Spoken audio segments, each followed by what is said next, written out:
One day I went to his grave and I was just like, whoever, whatever took my son, please take me too. I am crying and wailing and just like, please just take me.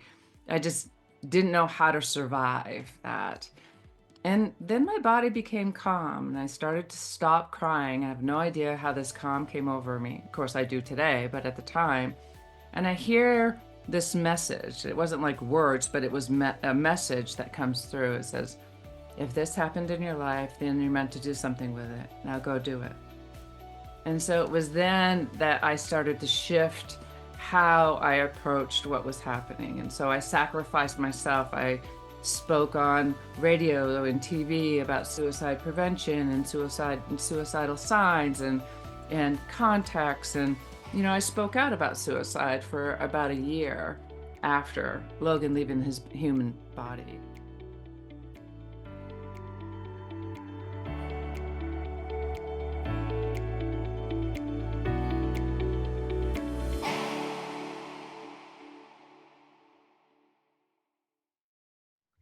Welcome to the Light the Day podcast, where we explore spiritually transformative experiences. Today, I'm excited to welcome our guest, Cathleen Elle. Hi, Kathleen. Hi, Julie. It's great to be here. Thank you. It's so good to have you here. I would love for you to share just a little bit about yourself, and then we'll go back and explore your story. Great. Well, today I get the honor and the privilege to be able to assist women in moving through the life-shattering event that has changed their life forever and to help them create new stories in their body and dissolve the old ones so they can live the true light that they are and be here on this beautiful earth and shine as bright as they can. Wonderful, wonderful. Yeah. So, take us back a little bit. I think it's really interesting how we met. So I'm just going to share that story just briefly. We met through a mutual friend, someone that I knew, and he introduced me to you over Facebook, I Yeah. believe it was, probably 3 or 4 years ago, I want to say, because of our similar work, I think, in the grief space and that type of thing. And so he saw that connection and introduced us. And I woke up, oh gosh, what was that, 2 or 3 weeks ago? And the funniest thing was, we'd had some very brief interactions. It Right. wasn't like we really knew each other that well. But I woke up probably 2 weeks ago and I was like, I need to get that lady that Dan introduced me to on the podcast.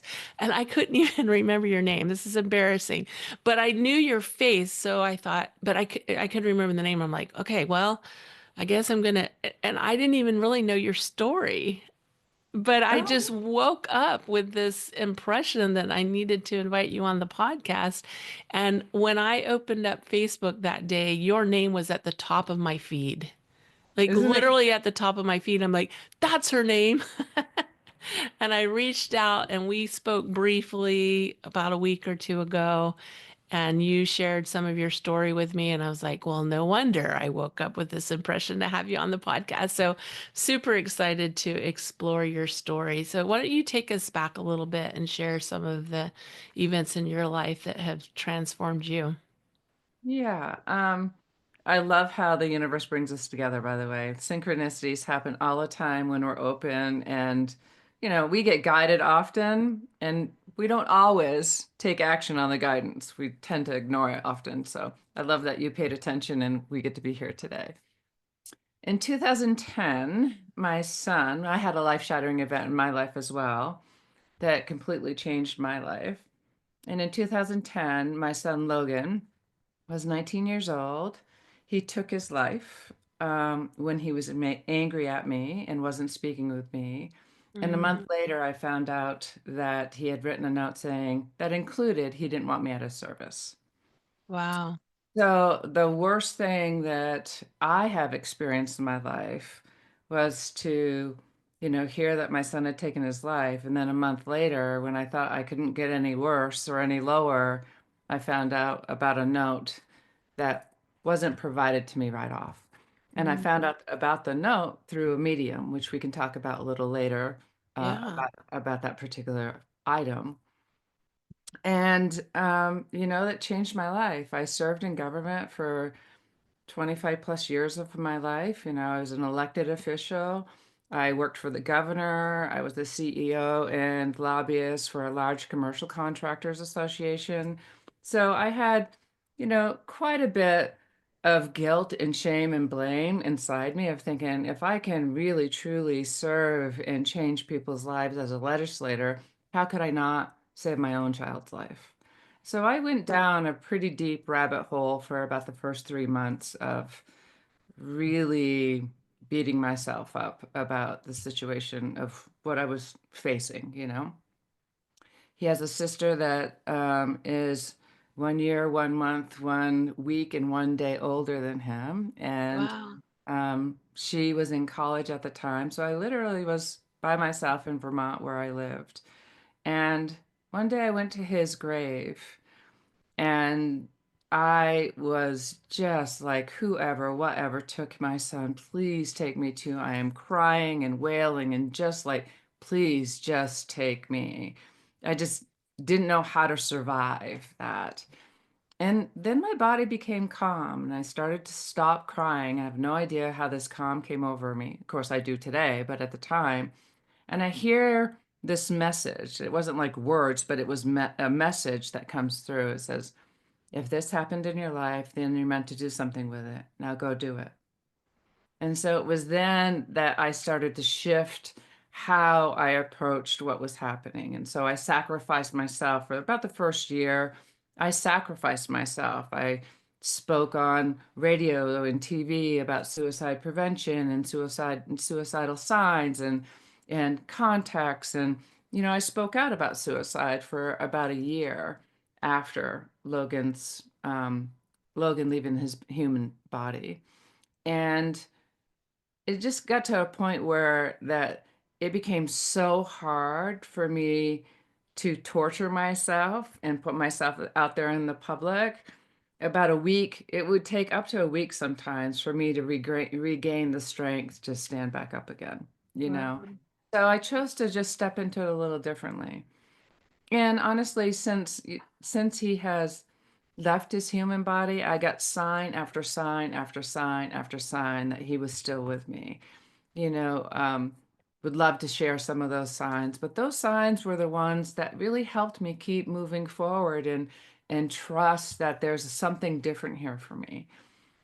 Um, I ended up leaving Vermont, my job, my husband, in 2000, well, 2017, I left all of that.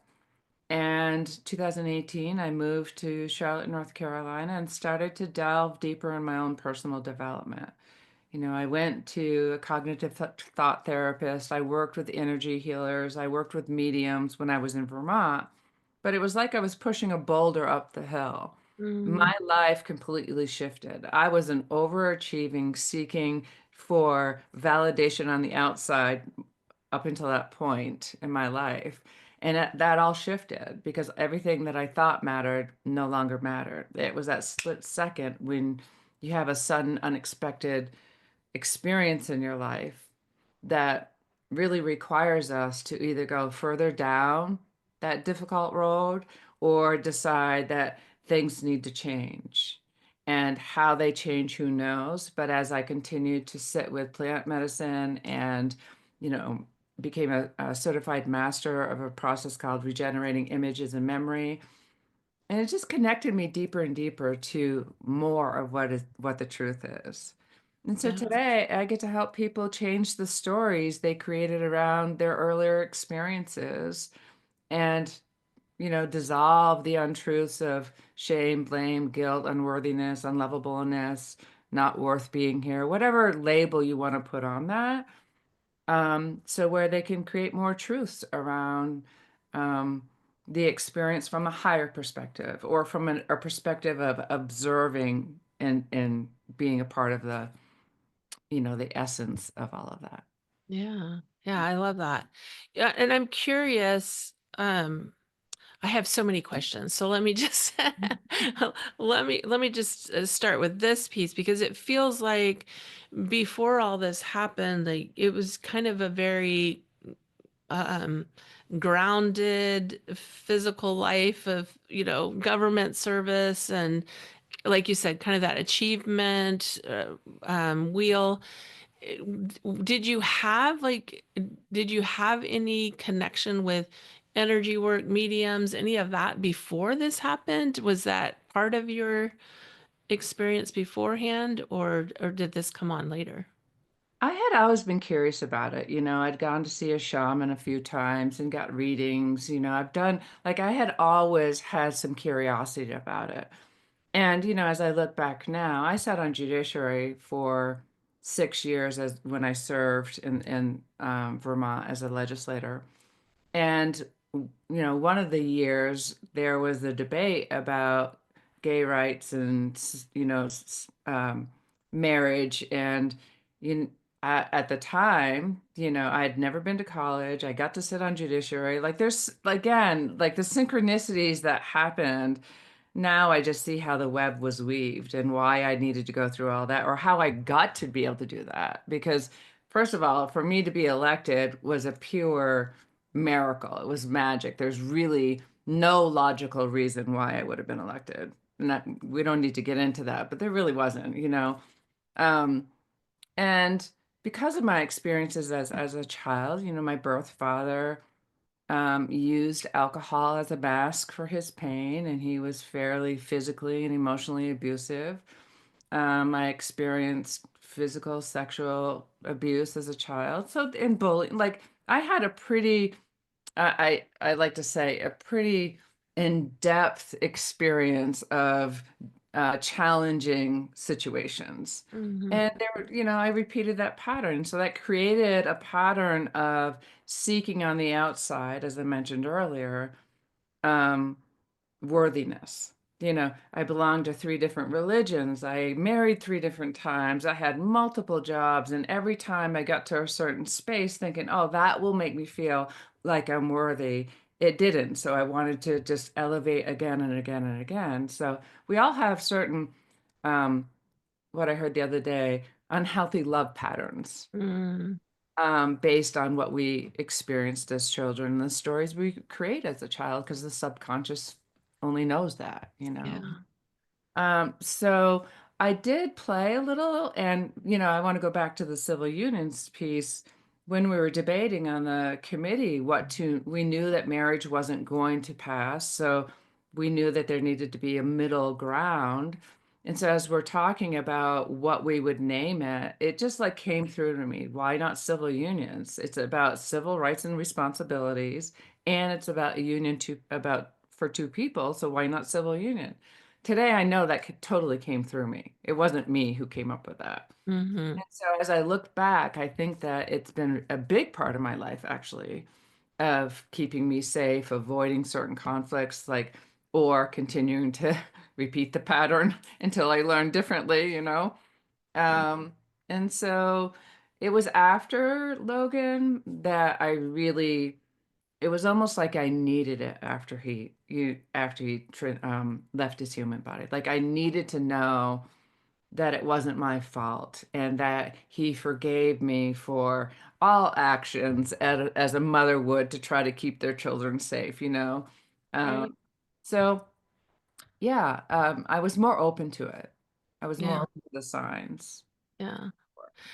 Yeah. It almost sounds like you kind of your soul was leading you in this direction. And it was part of your healing path from your childhood experiences. But then when this happened with your son, it was like a catalyst that just really moved it forward in a more profound way.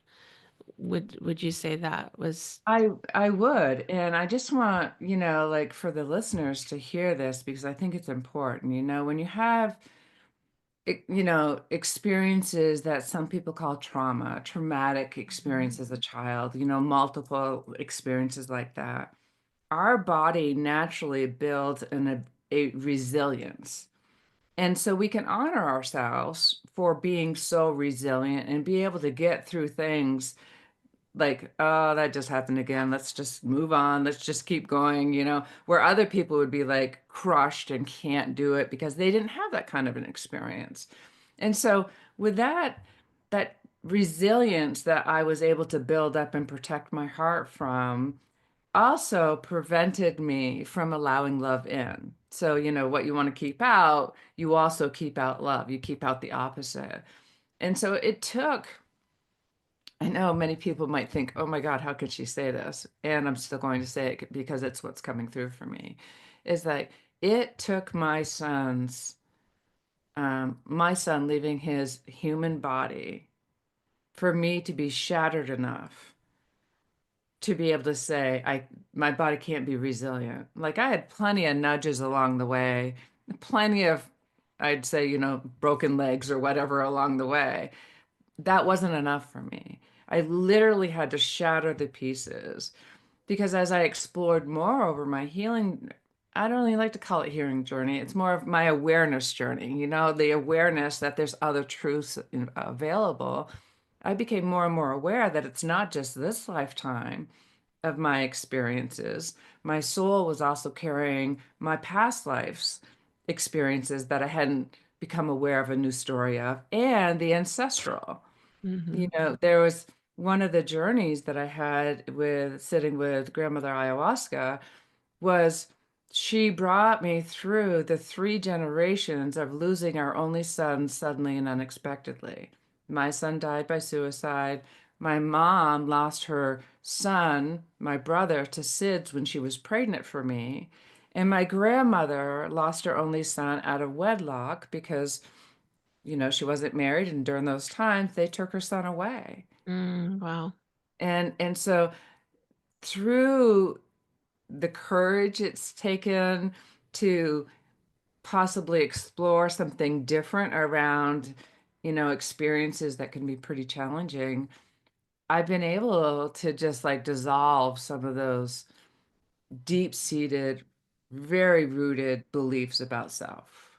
Yeah. And it's just completely changed my life. The more I hear, the guidance, I might have mentioned this to you, but I'd love to share the story about the guy at the restaurant, Yeah.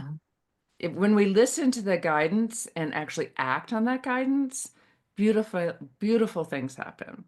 Yeah. I had hurt my ankle, a month back, and so all weekend I'd laid on the couch with my ankle up, and by Monday afternoon I was like, there wasn't much food in the house to begin with, so I really need to go to the store and get food. So I'm driving to the store, and I hear, go to this restaurant, and I'm like, no, I just want to go get groceries.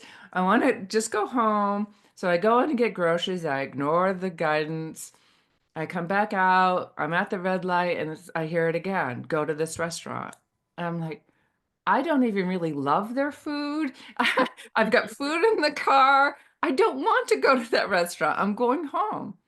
I come up to the road where they start to, there's a right hand added lane to turn right, and continue to go, and then I hear turn right with this forcefulness. I'm like, okay, and it was in a busy road. Fortunately, no one was there. I mean, just the way it all happened. So I go to sit at the bar to eat dinner.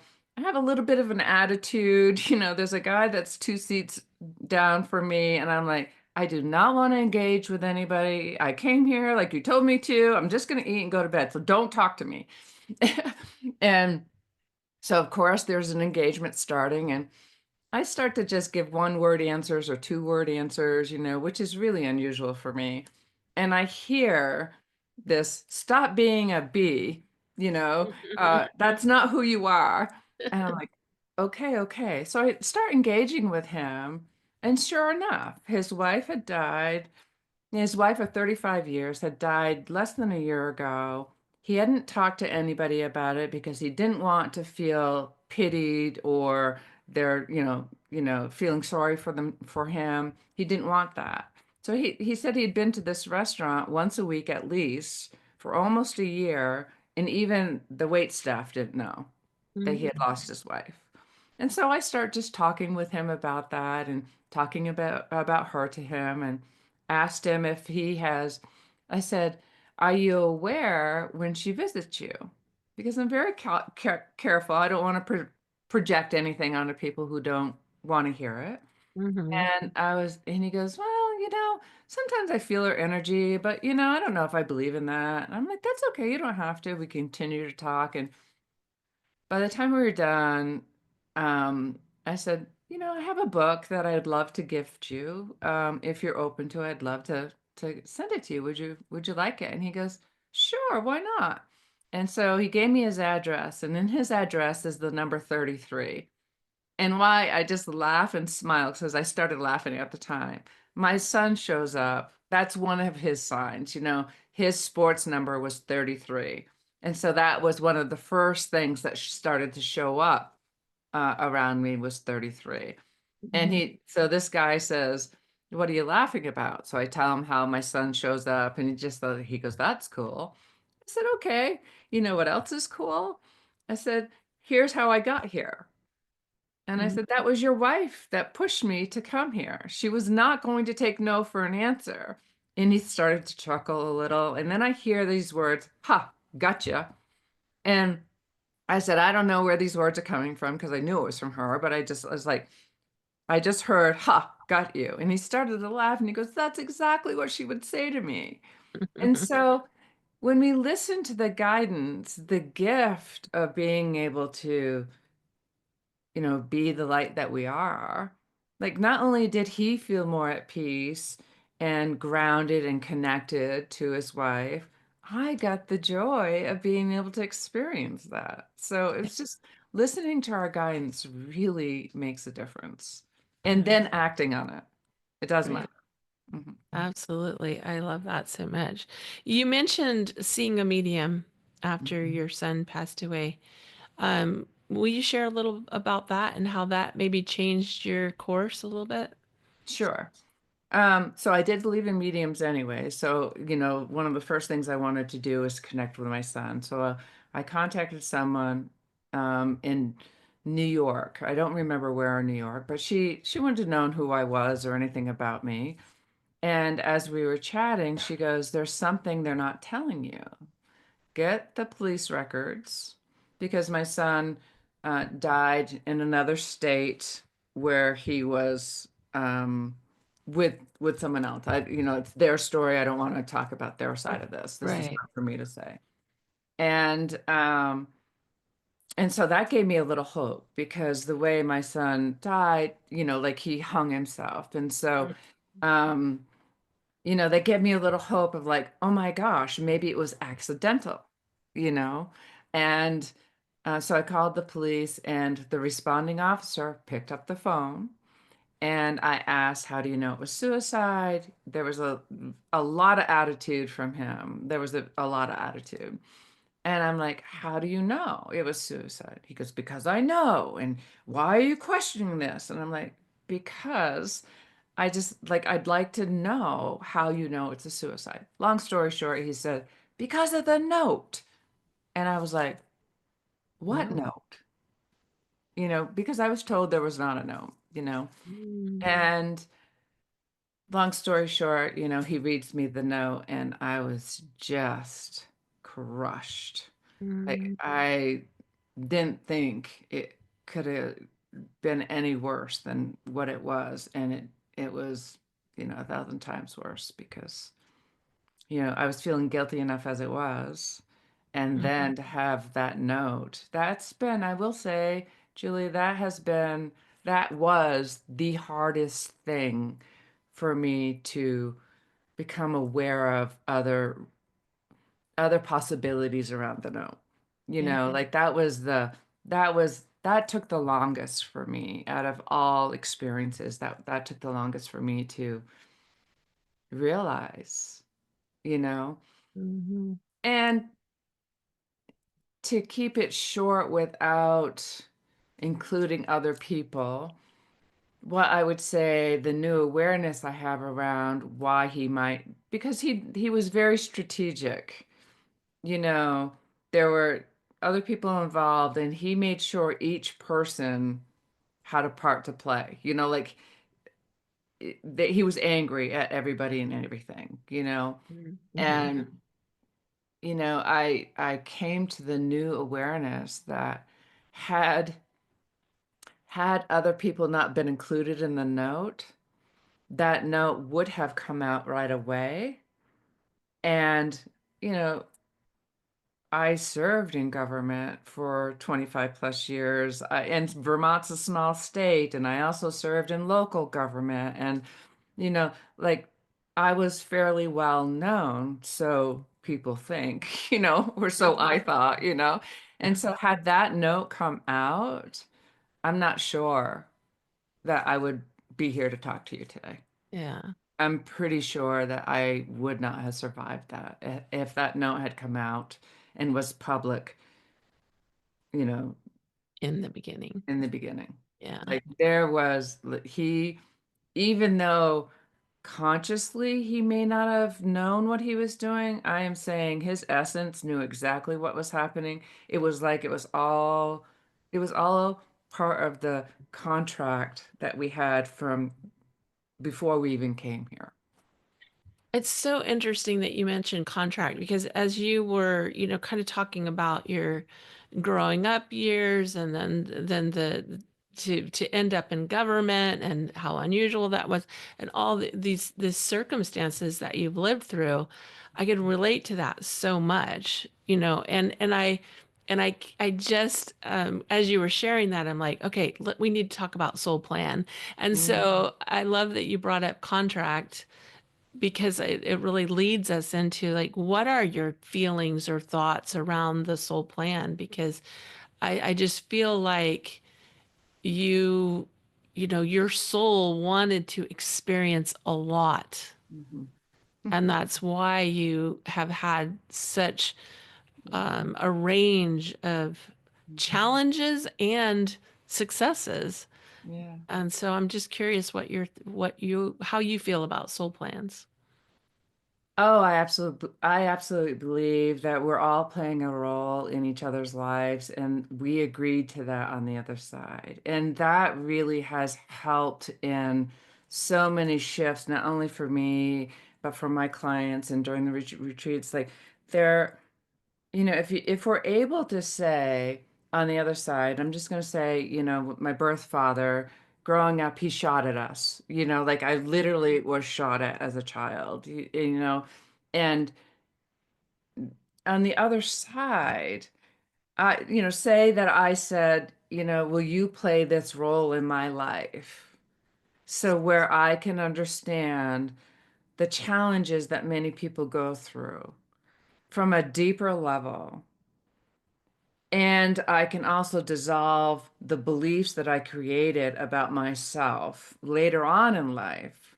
So I can be the space of pure love and compassion with zero judgment for Mm-hmm. anybody that I'm connected with.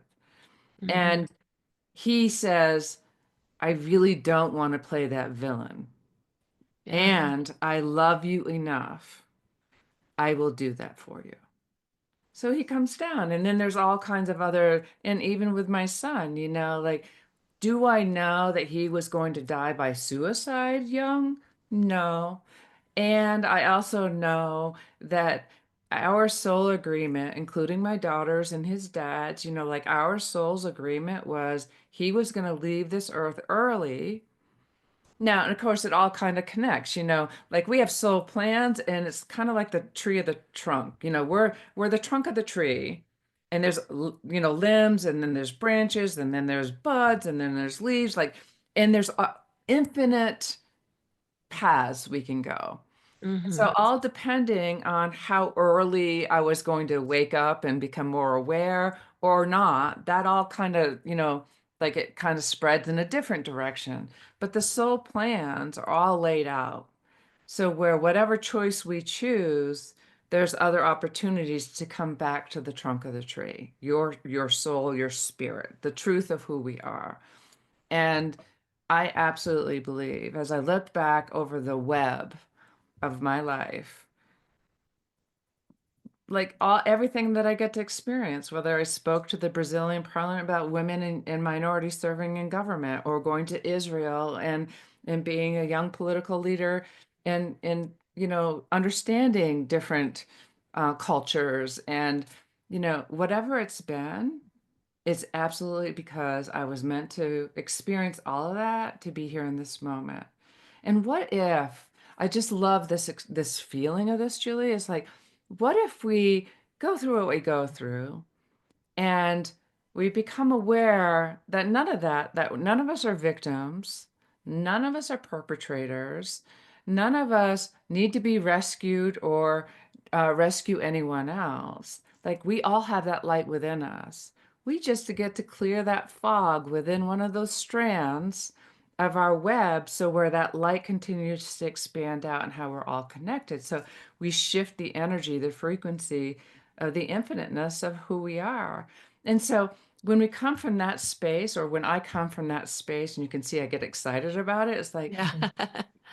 like, yeah, the first 50 years of my life plus, no, the first 50 years of my life was pretty challenging. Like I was stuck in the stories and I Mm, kept repeating the pattern because that's what I knew subconsciously. Now, wow, the benefits of receiving the infiniteness of the essence of who I am is like the last 50 years of my life, or not, the last part of my life doesn't have to be hard. I get to play in the abundance of what's there. mm, It's a frequency, it's a shift in frequency that I live in. And so, yeah, is life perfect all the time? Absolutely not, because we wouldn't be here if that was the case. Like there is constant, it's like step by step by step. A baby learns how to crawl before it learns how to sit up fully, before it learns how to stand, before it starts walking. It doesn't instantly become a marathon runner right. from crawling to marathoning. It's like the steps along our journey. Our path is in the moment now. It's not getting anywhere. It's about how we're living in our life in the moment right now, no matter what's happening. Oh, yeah, I Yeah. love that. I feel like I feel similarly. I feel, the this whole idea of this whole plan is just to me is so enlightening and so Mm, actually freeing as mm, far as, I've heard it described, and I love this description. It's like we're all actors on the stage in a play, and one person is playing the victim, and one person is playing the perpetrator, and so forth. But then we walk off the stage and we go have dinner together, right? exactly. And it's because we're playing a part, and so it just it makes so much sense to me now. I know Mhm. there's going to be people listening to this are like, what in the world are you talking about? But uh, but it makes so much sense to me. And as my own life has, like you said, like the baby, the toddler that you're learning to walk, and then you learn this. All of this doesn't come online immediately. This understanding doesn't come online immediately, but it certainly has been my experience Yeah. with with the loss of my kids, for example. It's like there was so much evidence that my soul knew that that was coming and that was going to happen. Hmm. Before it even happened, I didn't know what was going on. I didn't know why I was having those experiences. And it was, long afterwards that was able to put the pieces together. But it's just this really interesting dynamic that happens, that we start to connect to that soul plan.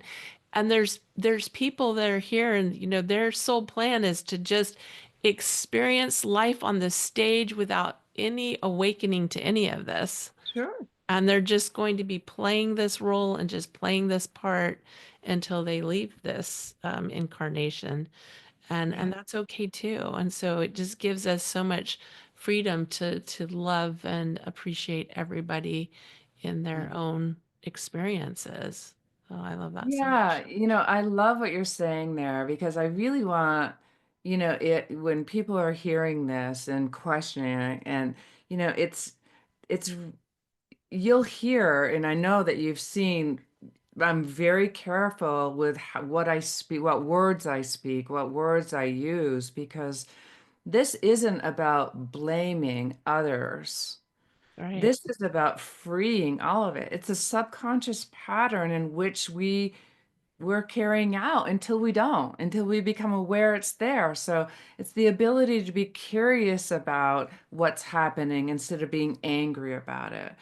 And I'm just going to use like the three marriages that I've had.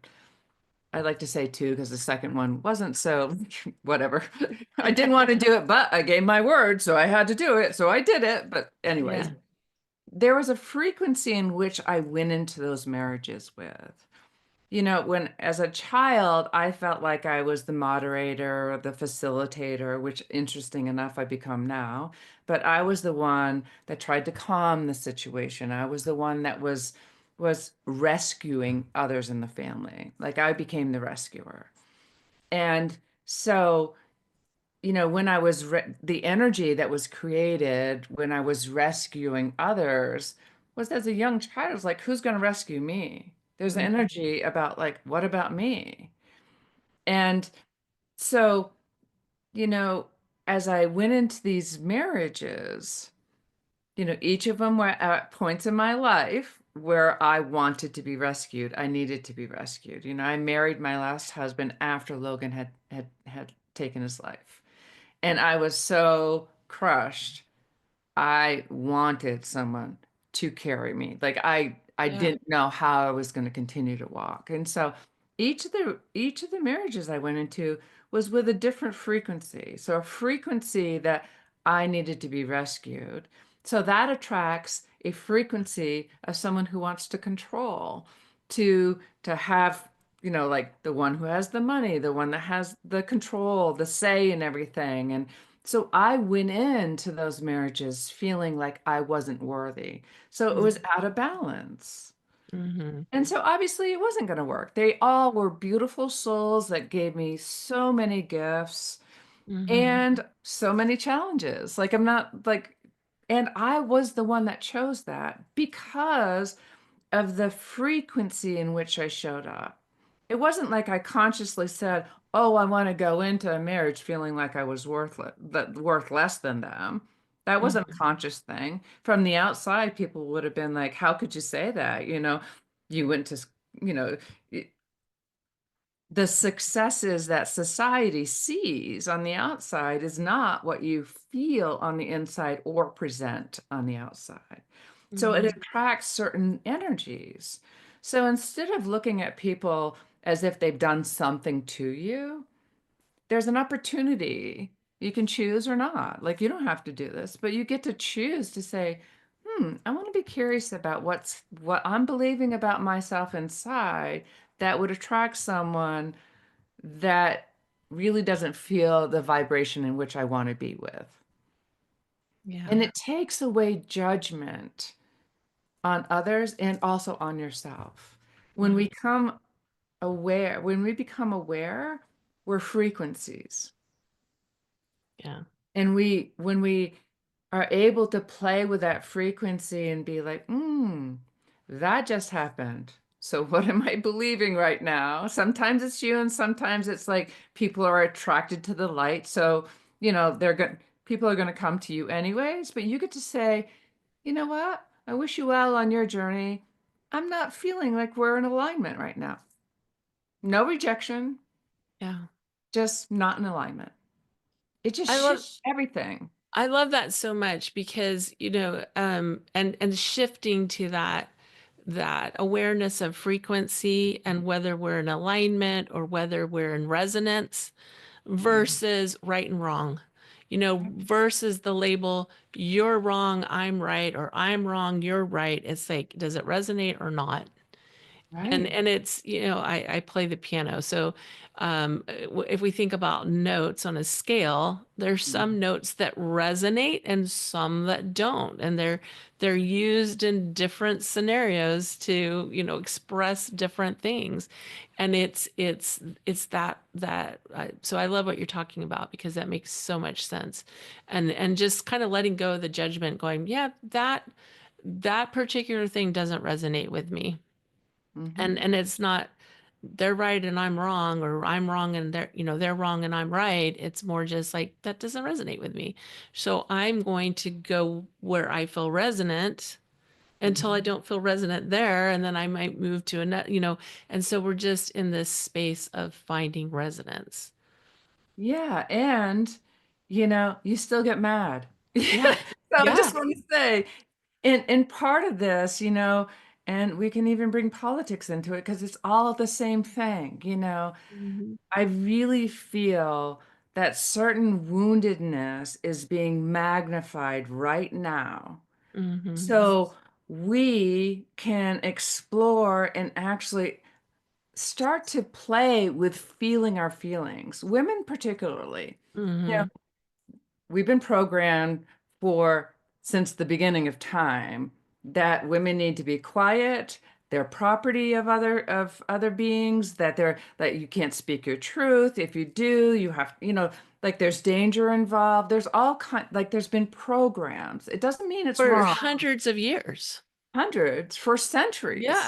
For exactly. from the begin, like Vikings, for instance, like that's that's in the hundreds, Yeah. Yeah. not thousands. That's in early hundreds, Yeah. you know? And there's a parallel here. And so I feel like the reason why the wounded um, behavior of control, manipulation, narcissistic, whatever label you want to label it. I don't really love labels, even grief or Yeah. healing now. There's like I really don't like the labels Yeah. We're so because limited with language. It's yeah, challenging. Yeah. because it also makes you feel like something's wrong with you. So you have to Mhm. fix yourself. We don't need to be fixed. We're Yeah. perfectly imperfect, right?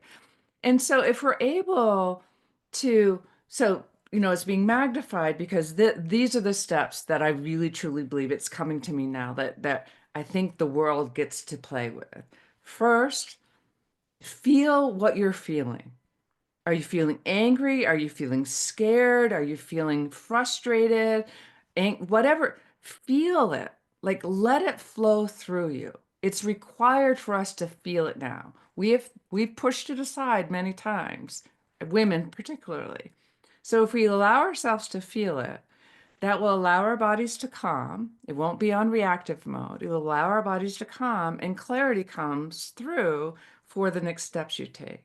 So Mhm. when you get the guidance, the second thing is you'll get the guidance. And if you still feel angry or you're feeling that dissonance inside you, journal, run, scream, let it out before you take action. Because when we get guidance, now this is the change I feel like we're being called to do is to respond with love and compassion and respond. We can no longer hide. We have to act on the guidance that we're getting. I had an experience recently with a company that is supposed to be heart-centered coaching company who did some work on my website. Long story short, my website went down. Um, and, my experience of this wasn't authentic. It was, it was my experience. It felt bullying. It felt like, controlling. Stories kept changing. It was manipulative, gaslighting, like all the stuff that we want to name it. I was mad. I was angry because it it ignited something inside me of what I used to experience. Mhm. And so I used to say, I'm going to resolve this. I'm just going to let it go and keep moving and still harbor that resentment. This time I felt what I was feeling. I was angry. I was like, what really bothers me is that people who claim they are conscious leaders and are there for you, their actions and their words are very different than how they really do show up. You know, Hmm. what they want you to believe is very different. And so not everybody. So it's really an opportunity. I feel like that all happened for me to be able to speak the truth, even here on this podcast or on social media, is that it's not about degrading another company. It's about saying, listen, your inner knowing knows. I knew when I signed up that I shouldn't signed up. And I ignored what my guidance was. And so these are all teaching opportunities for me to speak my truth. And if your guidance says, you know what, they're successful, and if I just follow that formula, then I can be successful too because they know better, you're giving your power away. Yeah. Sit with it. If you're being called to it, go for it. If you're not, honor that and make a different choice. And do it out of love and compassion. That's the change here. Not fighting and aggression. It's about standing up and being in our truth along our journey every moment of every day. Oh, I 100% agree with what you're saying. And what has felt like for me for the last several months, and I would say even years, is that we're being called out of the status quo. Like the Exactly. status quo is no longer, and yet there are so many of us that are still looking for the formula, but the formula is us. Hmm. It's our core. It's our soul plan. It's our soul calling us forward. So that whole idea that you're speaking to of just sitting with that and going, where is my soul pulling me? Like it's that heart-centered, like, where is it drawing me forward? I Exactly. just had a discussion with someone who works with me today, and we are talking about, something that we have going on, and a project that we're working on, and we have somebody that's doing some other work for us, and we were discussing, like I was saying, uh, in their professional opinion, I should be doing XYZ. But it's like I told Cindy, who works with me, I said, I have to do what feels right in my heart. I Hmm. appreciate their professional opinion, but at the same time, I've got to do what feels right in my heart. I wonder if you would, you mentioned earlier a little bit about this idea, and I love what you're saying about curiosity, because I think curiosity is a huge um, tool that we can use when we allow ourselves to move out of like guilt and shame, and then just go into that curiosity and be the observer, because Hmm. as the observer we're like calling forward that higher self to Yeah. come and assist us. So I'm just curious about like your thoughts around curiosity, awareness, being the observer. Anything that you Mhm. want to add to that? Yeah, sometimes it's a surface thing that you can just handle on your own. Sometimes you can say, yeah, I reacted to that. What is this reminding me of? Where am I holding that in my body? And then just hold our younger selves and see, come to a place where we can revere ourselves. Like, wow, you were willing to go through all of that. Let me love you. Let me hold you. I've got you. You are willing to experience all that stuff. So let me hold you with love and compassion and come back. There's times when we have things that happen to us. This is my perspective in this moment. This is my truth at this moment. That parts of our soul it gets boxed away or boxed away in our heart, however we want it. Like we box it away because we want to protect it. So it kind of separates from us. We're going to keep you over here because we're going to keep you safe from whatever. Mhm. So when we go back into our bodies, we can find those little bits of pieces of our that we've either protected, locked away, avoided. We can open those doors a little. It's kind of like, you know, a kid playing and wants to play with someone on the other side of the door. And he kind of peeks around the corner, just opens it up a little and just peeks a little. I'm like, and then pulls back, and you can hear the giggles. And then, okay, it's safe enough to open it a little more. It, again, it doesn't have to be you're running the marathon now. It's Mhm. one step at a time and just play with it. And then there'll be other times when you're curious about something and you're realizing like that's way too scary for me to go. I don't even know where to start there. I don't even know what to do. That's where people like I come in, or you come in, or others come in. Like that's what I get to do. That's what I get to be. I have this whole process that I get to, I get to be a space and facilitate their process. So Yeah. I walk beside them and help them go deeper than what they would have gone by themselves. And so there are many, many, many. You think about how many lifetimes there's been, you know, there's many things that are part of our soul that we don't even know. So we get to, some Mhm. stuff is easy. You can literally, there's different analogies, but it's the web again. You're the center of the web, and your web touches how many infinite people, how many infinite experiences just in this lifetime. And sometimes, one of those strands is a little foggy. So when you become aware of a new truth that's more empowering, more truth to the light you are, the love that you are, then that clears. And as that one strand clears, it starts to spread in the others, as I mentioned earlier. And sometimes it's harder. Sometimes, it takes courage. It takes courage.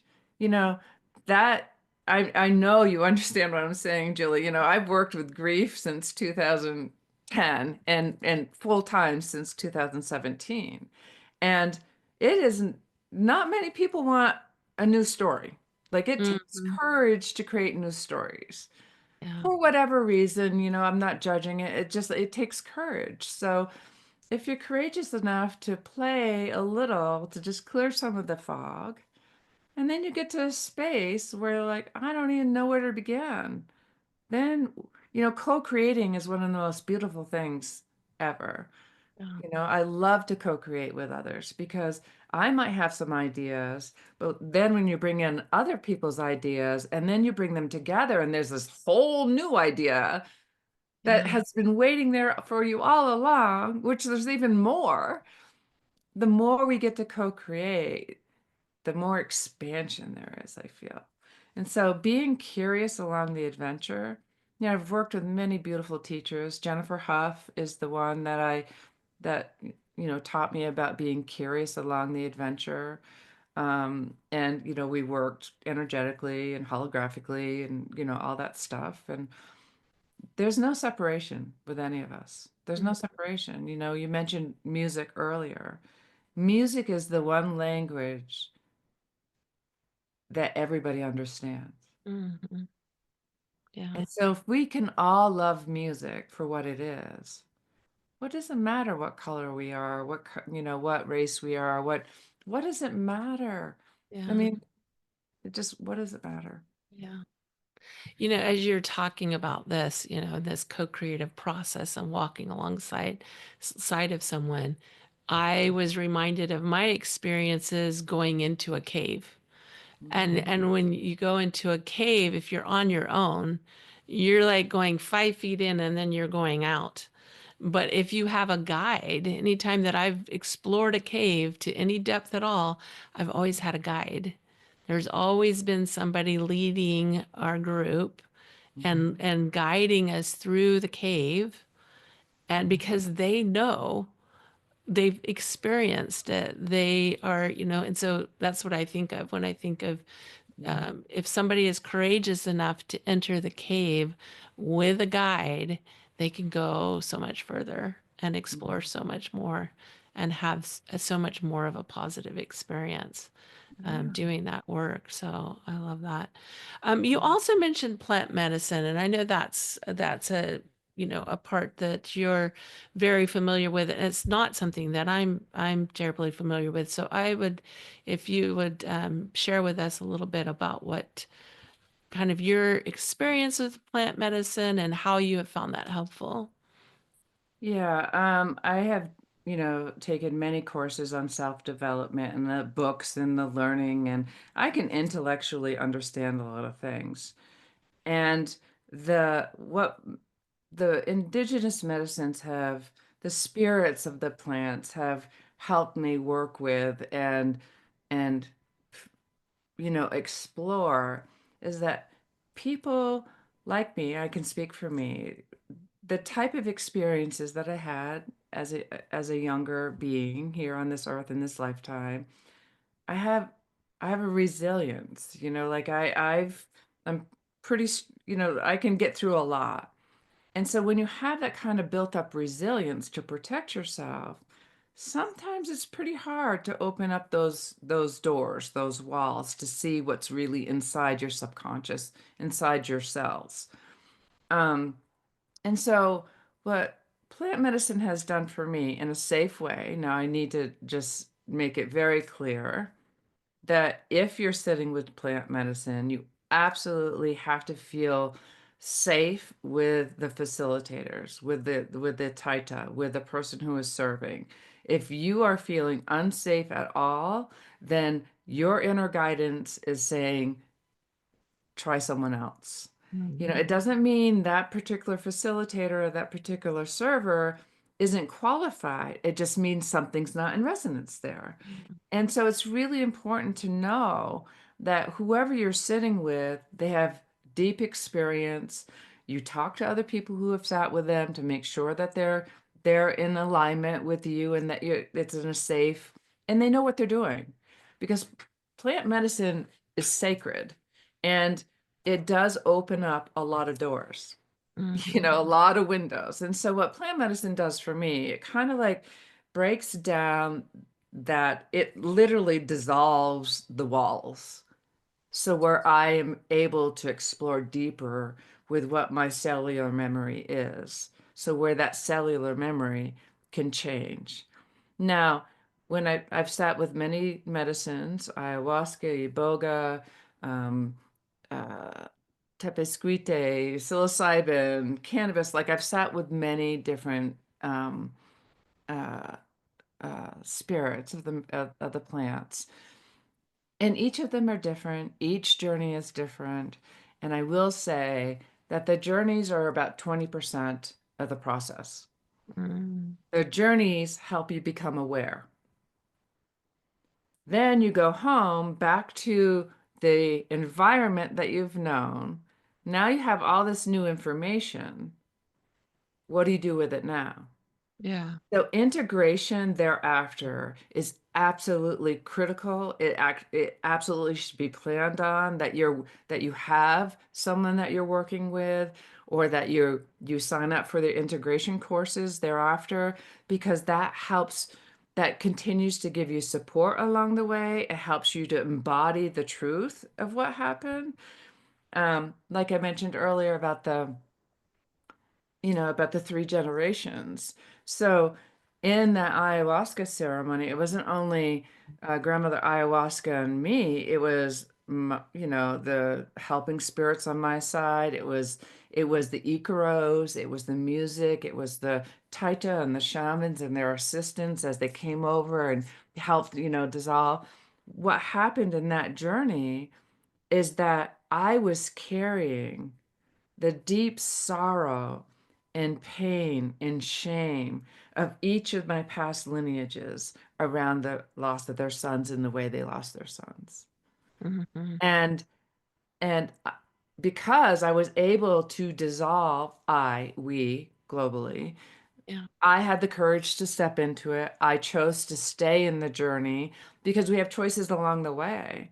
I could have just fought it the whole way. Instead, I went into it and the music picked up the sorrow and like really was dissolving it for me as the tears were rolling down. Like I could feel my mom's sorrow. And then I could feel my grandma's because she had to watch her son grow up and not say he was her son you Mhm. know? So there was like so much that was dissolved, not only for me, but it's 7 to 10 generations back and 10 generations forward. When we become aware of something new, our cellular memory changes almost instantly. And then, the way our brain works, it wants to keep us safe. The integration thereafter helps appease the logical mind and say, "We've got you. Thank you for keeping us safe for so long. Yeah. And let's give you another job. It's Mm. okay. I got you. I'm not pushing you away." So that's the other thing is like we don't have to put boundaries up or block people from being, we just get to be light, and then on the outside of our little bubble or big bubble or how there's this little violet flame that just transmutes anything that's not love and light, bounces off that outer edge and is transmuted into the universal love. Mm. There's just nothing separate. Yeah. And the way that, and like I said, I haven't experienced plant medicine, but to me it sounds a little bit like you're having this experience where your ego is out of the way. Where that kind of that built up story of the ego is kind of moved out of the way so that you can experience something at a deeper level.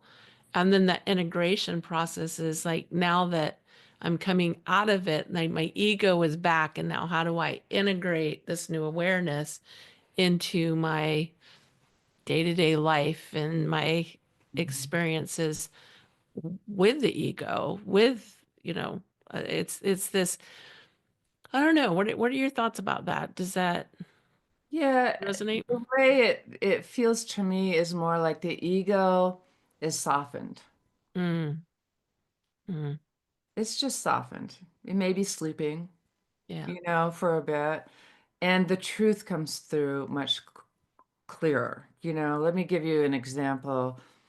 At one point I saw that I was killed in another lifetime by being thrown in a snake pit. I was a witch, whatever you want, I was a whatever it was, I was thrown into a snake pit.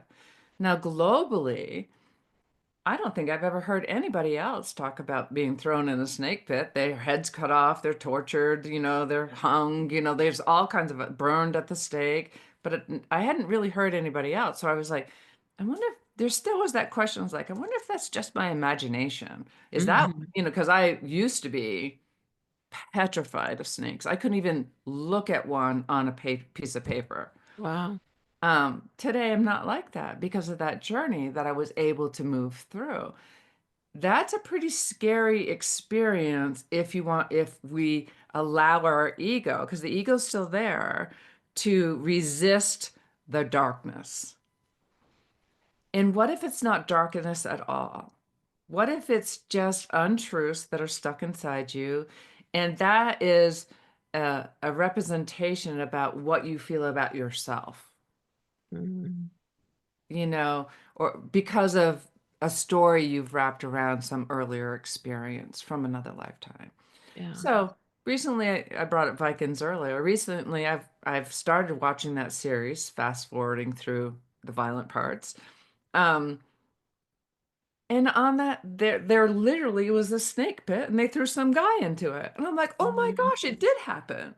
mm, And so, you know, the the ego, the ego is what it is. It's what we give it as power. The ego is formulated from our memory of past experiences.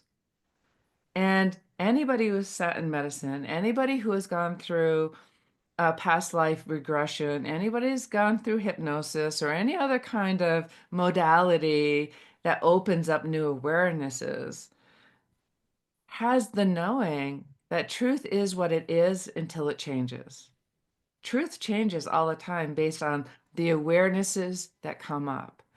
And so the ego is reminding us that there's something there that we experienced and created some story around. That's simply mm, not true because it's causing hardship, whether it's financial, relationship, repetitive actions, whatever it is.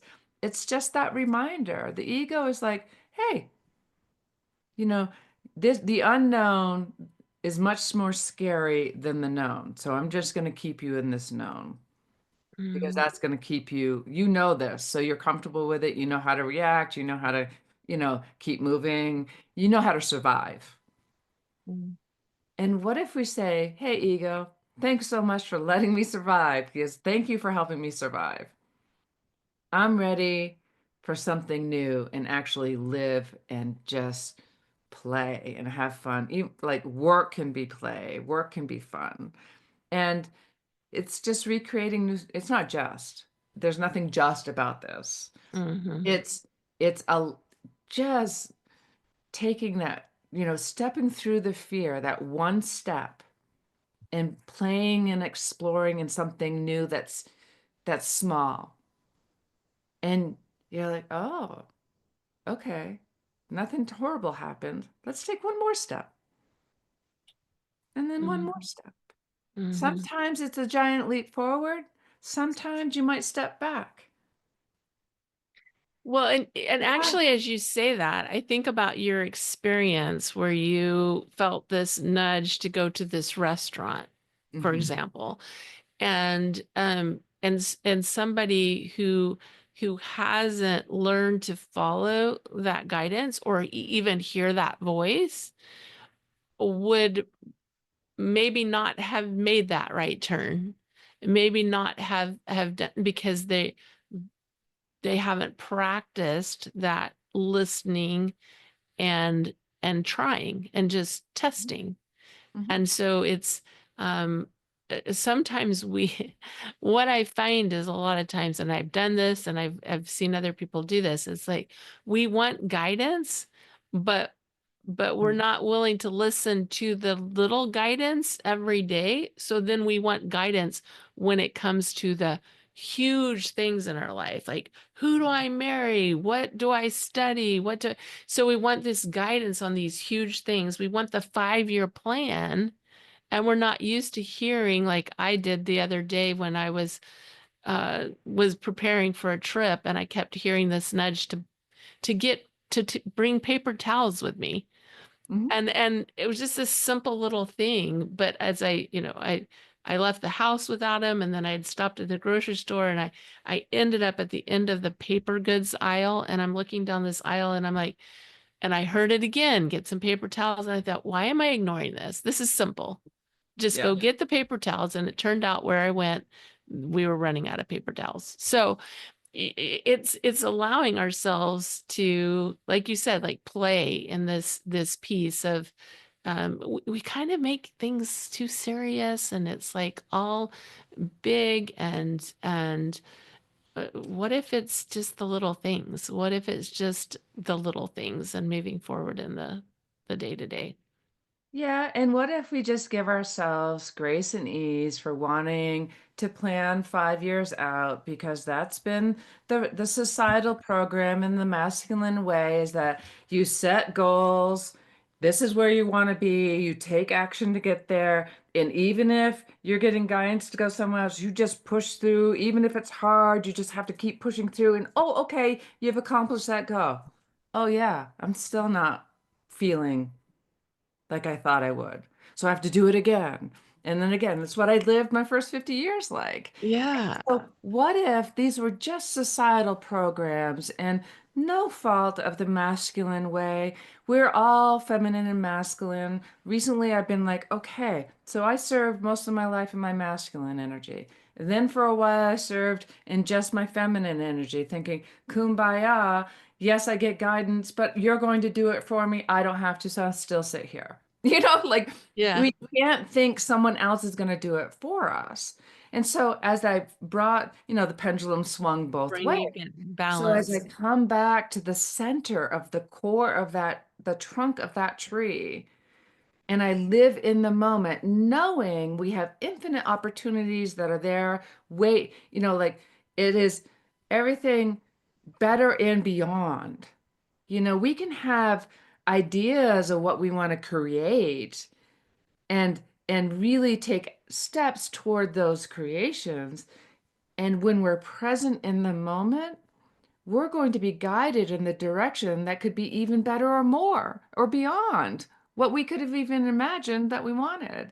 So if we're in the moment and really truly listening to our heart, and that's foreign to a lot of people. It is.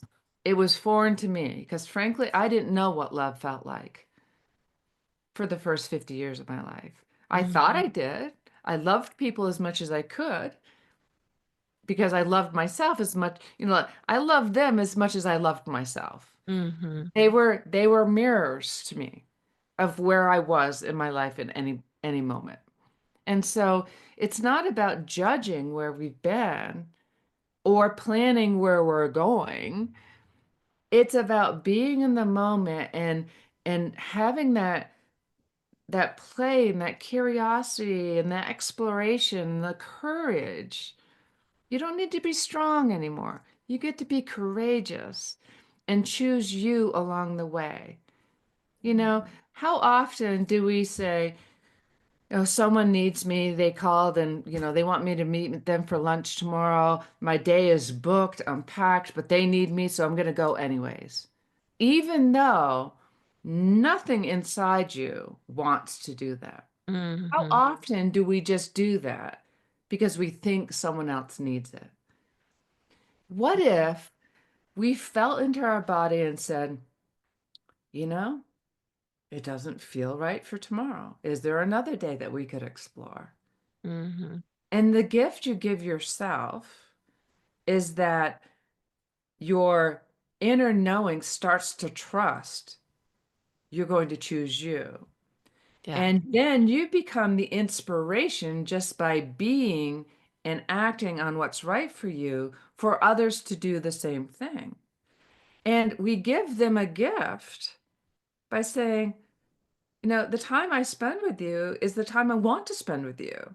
So it again, that frequency, if you show up with obligation and responsibility, there's going to be a lower vibration. They're going to feel that even if you don't know they feel it. They don't know they feel it. If you show up being like, oh my gosh, I love this. We get a whole hour. This is so fun. There's a different energy and vibration, and that goes out into the universe. You Absolutely. also get to sit in that. You don't have to give it all away. Serve from the overflow of the cup, not from the particles that fill you up. Yeah. Yeah. Serve from the saucer. Yeah, exactly. Uh, Exactly. So I Yeah. have a couple of questions that I ask all my guests, and the first one is, what is what are some of the practices that you have maybe on a daily or weekly basis that help you stay spiritually connected?